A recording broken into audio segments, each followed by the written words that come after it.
I think about solutions, I wanted to break it down into 3 in particular. And those break down to women and youth, Wall Street, oddly enough, and education.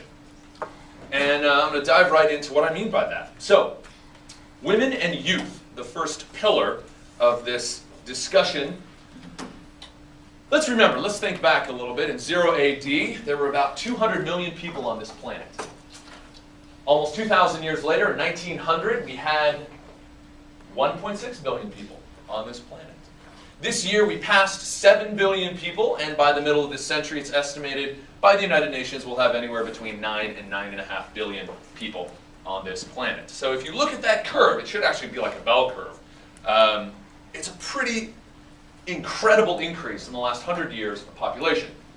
Now, what happens when you shove too many people into a bank vault? You know, you have 1 or 2 people, they can probably last a couple days, right? If you have too many people in there, the oxygen runs out. And I've got to tell you, folks, we're running out of oxygen. And by oxygen, I mean natural resources. And we are piling more and more people on this planet, and the status quo just is incapable of keeping up with the challenges we face. So, developing world is growing rapidly while our population is declining. This is us in Indonesia on a project we did for my series on CNN International just a few months ago on deforestation in Sumatra, specifically in Indonesia. But we look at how many people are on the planet, specifically in parts of the world that are unable and least prepared to deal with the challenges of climate and declining water accessibility and clean water issues, disease, etc. We got big problems. And yet, if population, one can argue, is one of our biggest challenges, then the key to solving that problem is investing in women and children. My grandfather always told me this growing up. Back in the 80s, we were little, we'd have dinner when he came to visit New York, and he was a total visionary, way ahead of his time, way ahead of the, it's trendy to talk to women and girls now. He was talking about it back then and drilled it into my head. He said, we cannot have environmental sustainability without human sustainability. And the single greatest way to build human sustainability is to invest in women and children. And this graph is a perfect example. It talks about the relationship between how many children the average woman has right here and their education level right here.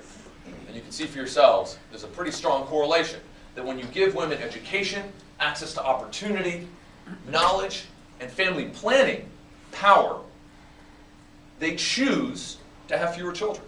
And by having fewer children, it puts less strain on their local environments. And when you empower women with education and investment, what do they spend their money on? They spend it on health care. Spend it on education for their children. They spend it on food. Sorry, guys, but our track record isn't quite so positive sometimes. We tend to spend some of our money on it, especially around the world. I'll leave it at that.